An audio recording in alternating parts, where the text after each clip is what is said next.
Good morning, Wando County, Chongsamyon Island.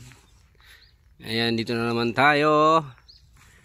Maghahakot tayo ng basket. Ayan, yung basket namin. Kasi mag-harvest kami bukas. Kaya preparation ngayong araw na ito. Ayan, parang 1,000 nga tayo. 1,000 lahat o 500 plus. 500. Yung basket na paglalagyan ng abalon or chumbok. Hakutin namin doon sa location ng pag-harvestan.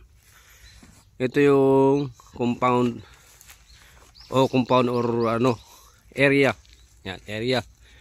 Na dito tinatambak lahat ng mga gamit namin, gamit nila para sa abalon. Yung basket na tinabunan ng anong tawag dyan? Limutan ko na. Para hindi tuyo sa araw. Ay yung mga gamit na titrabunan din. Yan, ito sa lubid dyan. Lubid dyan. Tapos yung isang mga basket din yan. Ayan, lahat tinakpan. Tapos dyan ako dati nakatira sa bahay na yan. Ngayon nagpalipat ako doon sa kabilang bahay kasi dating ang winter, ang hirap lumiban-liban kasi nandoon ang saingan. Ang hirap maglakad papunta roon sa kabilang bahay.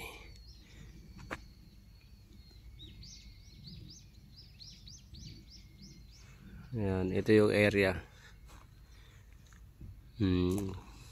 Sikat pa lang ang araw. Nagkatatrabaho na tayo mag-umaga. Yung ganda ng bahay oh. Yung magandang bahay dito. Yung bundok lang siya. Yan. Update lang sa ating trabaho sa araw-araw. Hindi ganong malamig ngayon. Kasi hindi nangingima yung aking kamay. Hintay lang namin yung truck na pagkakargahan nito. Kasi nakahakot na kami ng 70 plus. Ayan lahat. Nakakutin namin hanggang dito yan.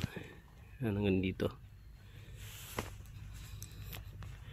Alawan lang magtrabaho dito kasi laging may gloves.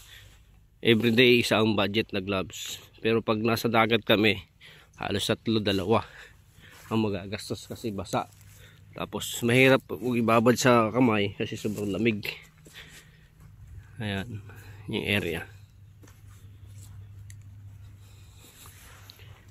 Update lang po tayo mga kapogi, mga seasonal worker sa ating vlog, sa ating video. Yan. Maraming salamat po sa mga tumakilik at nanonood sa ating mga video. Every upload natin. Shout out sa inyo lahat and God bless you all.